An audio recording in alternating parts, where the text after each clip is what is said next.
Hello students, आज हम कक्षा छठी की पाठ्य पुस्तक मल्हार की कविता मातृभूमि का भावार्थ करेंगे। यह कविता मातृभूमि कवि सोहनलाल द्विवेदी ने लिखी है। इस कविता मातृभूमि में कवि सोहनलाल द्विवेदी ने भारत के प्राकृतिक सुंदरता व गौरव का वर्णन किया है। यह कविता मातृभूमि के प्रति प्रेम और समर्पण भाव को व्यक्त करती है। तो आइए हम इसे पढ़ते हैं। ऊंचा खड़ा हिमालय आकाश चूमता है, नीचे चरण तले झुक नित सिंधु झूमता है।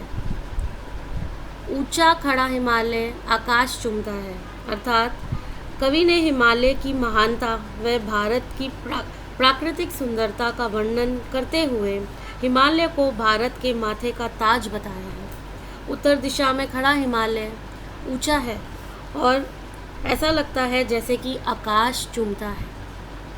नीचे चरण तले झुक नित सिंधु झूमता है, अर्थात दक्षिण में लहरें तट पर आती हैं। हिंद महासागर, सिंधु का अर्थ है हिंद महासागर, भारत माता के चरणों को लगातार झुककर धोता है, झूमता है। गंगा यमुना त्रिवेणी नदियां लहर रही हैं, जगमग छटा निराली पग पग छहर रही है। अर्थात गंगा यमुना और त्रिवेणी यानी कि तीन नदियों के संगम को त्रिवेणी बोला जाता है। गंगा यमुना और सरस्वती यहाँ पर बह रही हैं और इस मातृभूमि को पवित्र करती हैं। आसपास की धरती हरियाली से भर जाती है और सुंदरता पग पग पर मिलती है। वह पुण्य भूमि मेरी, वह स्वर्ण भूमि मेरी, वह जन्म भूमि मेरी, वह मातृभूमि मेरी। कवि अपने देश की महानता और सुंदरता का बखान करते हुए इस पवित्र भूमि को सोने के समान मानते हैं। यह जन्मभूमि और मातृभूमि कवि के माँ के रूप में है। कवि गर्व महसूस करते हैं कि वह इस जन्मभूमि का हिस्सा है। झरने अनेक झरते जिसकी पहाड़ियों में चिड़िया चहक रही है वो मस्त झाड़ियों में। इस भूमि की पहाड़ियों में अनेक झरने बहते हैं और आसपास का वातावरण सुंदर बनाते हैं। यह प्राकृतिक दृश्यों के बारे में बताया जा रहा है यहाँ पर कि यहाँ भारत में अनेक प्रकार के झरने बहते हैं। चिड़िया चहक रही हैं वो मस्त झाड़ियों। इस वातावरण में चिड़िया झाड़ियों में मस्त होकर आनंदित होकर चहकती है।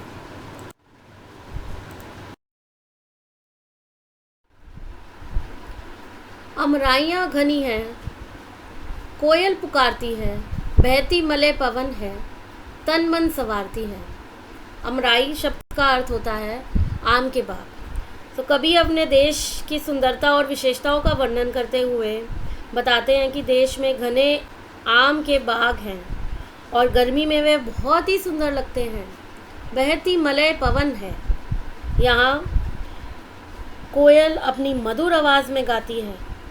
आसपास की बहती हुई वायु तन मन को ताजगी व शीतलता प्रदान करती है। बहती मलय पवन, मलय यानी चंदन के वृक्ष से आई ठंडी हवा, सुगंधित हवा हमारे तन मन को ताजगी व शीतलता देती है। वह धर्म भूमि मेरी, वह कर्म भूमि मेरी, वह जन्म भूमि मेरी, वह मातृभूमि मेरी। कवि भारत के धर्मों की ओर ध्यान देते हुए कहते हैं, यह भूमि पवित्रता और धार्मिकता की भूमि है।